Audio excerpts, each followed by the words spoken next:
You're probably asking yourself, how is this robot talking to me right now? I'm kind of confused. Trust me, I understand confusing. In 2025, the most popular faces in beauty and fashion aren't even human. My name is Miquela. I'm a 19-year-old musician, change seeker, taco truck expert. Hi. They don't age, they don't eat, they never get tired or make mistakes because they were never born. Real influencers prep for hours. I just picked the dress and click generate, and this is what we got. These AI-generated influencers are built entirely from code, designed for maximum visual appeal and brand engagement. She is Aitana. She doesn't know what the day will bring. The Spanish AI influencer, with pink hair and gym-toned curves, are earning around $10,000 a month by promoting lingerie, gaming brands, and supplements. Shudu Gram, built to resemble a South African supermodel, has landed major campaigns with Fenty Beauty and Balmain. Lil Miquela, one of the earliest AI stars, It was made by some mysterious man named Daniel Kane. Never met the guy, but gotta say, he has impeccable taste. boasts over 2.5 million followers and has worked with Calvin Klein, Prada, and even appeared in a campaign kissing Bella Hadid. What makes them so appealing to brands is simple. No crew, no gear, no lighting, just ideas and a voice that cuts deep. AI models are perfect employees. Say the right thing at the right moment to the right people, and boom, connection, conversion, community. And as these faces dominate campaigns, runways, and brand deals, the message to real people becomes clear. Even your best won't be enough. Huge issues with the rise of AI models and influencers. I think they're setting an unrealistic beauty standard that is close enough to being real that a lot of people who follow them don't realize they're not real, especially teenagers, young teen girls. This isn't science fiction. It's happening now. AI-generated celebrities are taking over music videos, fashion editorials, and social feeds. Do you think that one day we just won't need any more real-life influencers or models? And here's the unsettling truth. We're buying into it. We like, share, and follow these avatars without asking who's behind the screen. Sometimes we don't even care.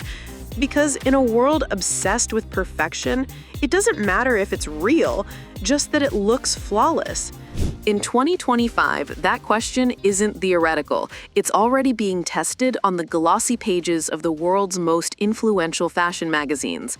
When Guess released a campaign featuring AI-generated models, Vivian and Anastasia, some of the images appeared in Vogue itself.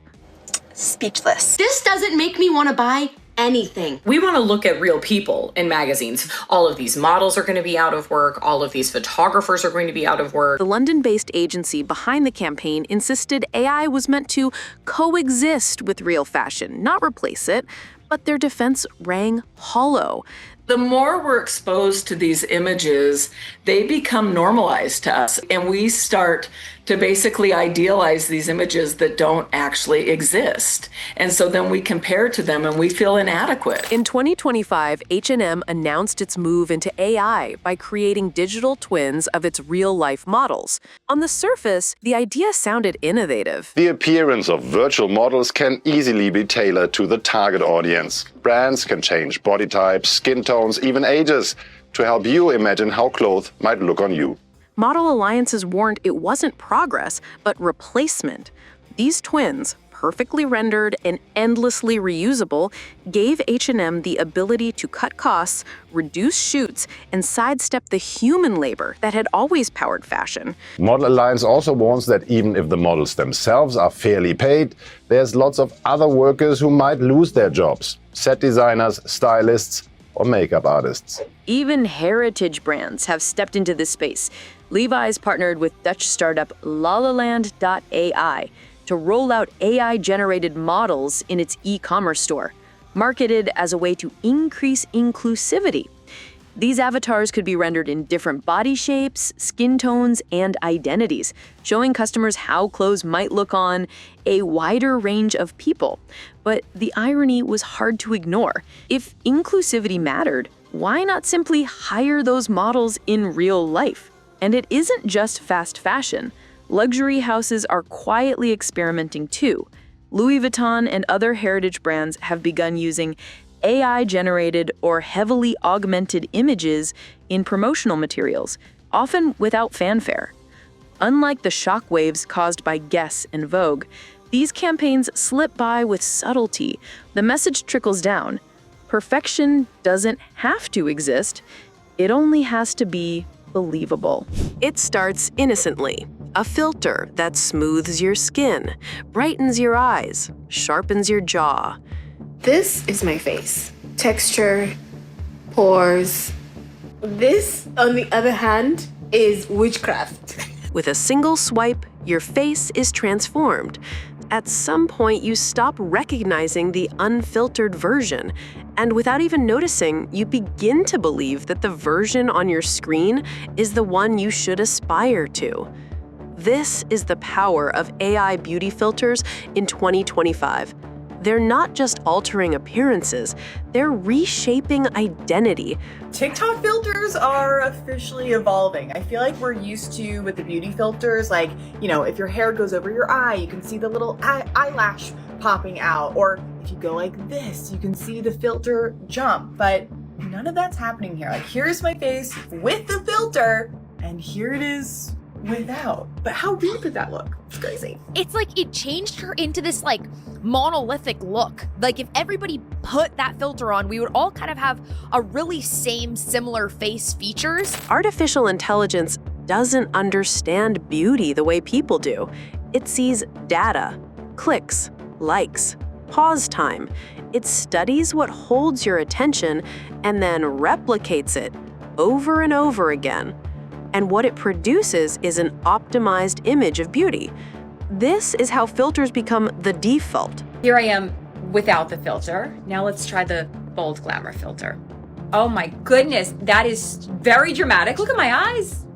Wow, this is very glamorous.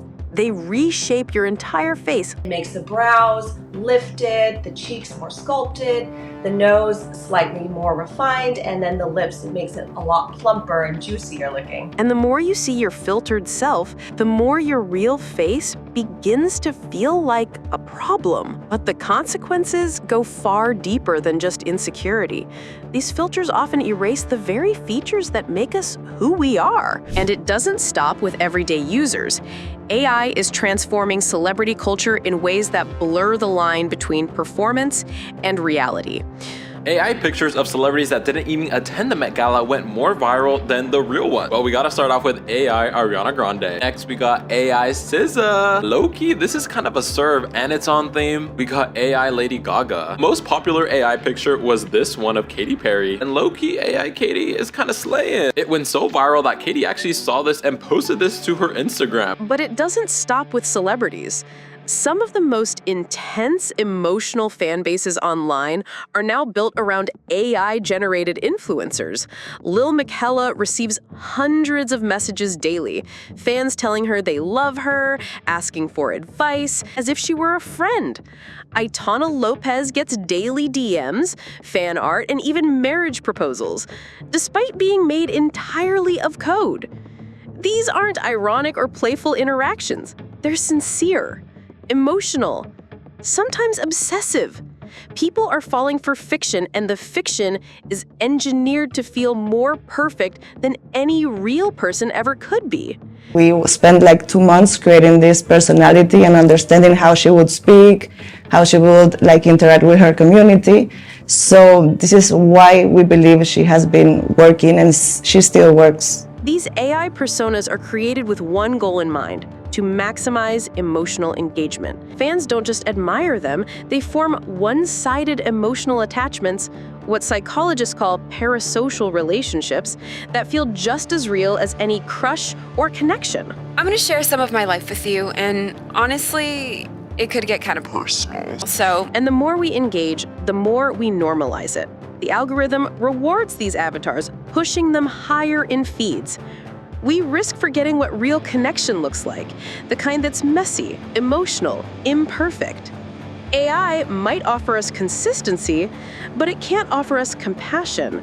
It can't hold your hand, it can't understand your pain.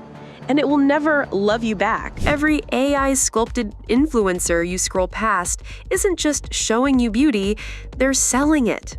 Behind the digital perfection is a business model powered by your insecurities, and the worse you feel, the better it works. They don't exist. They don't go to the gym. They don't watch what they eat.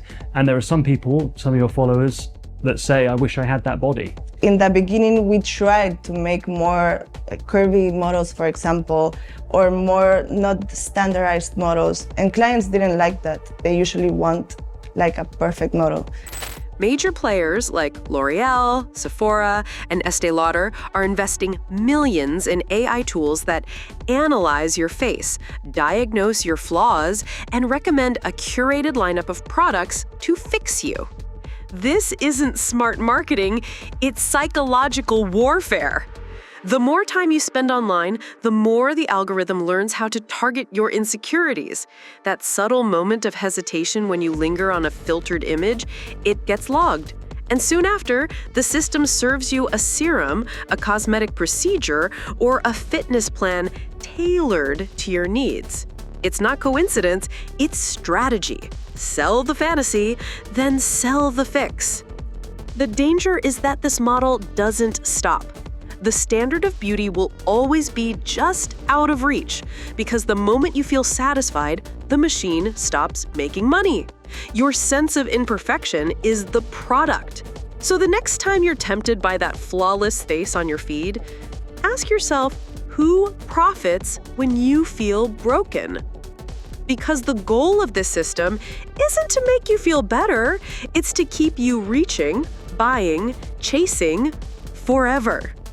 And the more you compare yourself to an image built in a machine, the more disconnected you become from the one in the mirror.